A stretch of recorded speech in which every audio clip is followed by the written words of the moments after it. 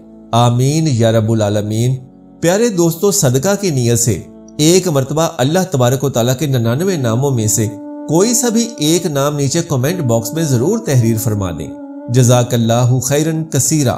اللہ ہم سب کا حامی و ناصر ہو۔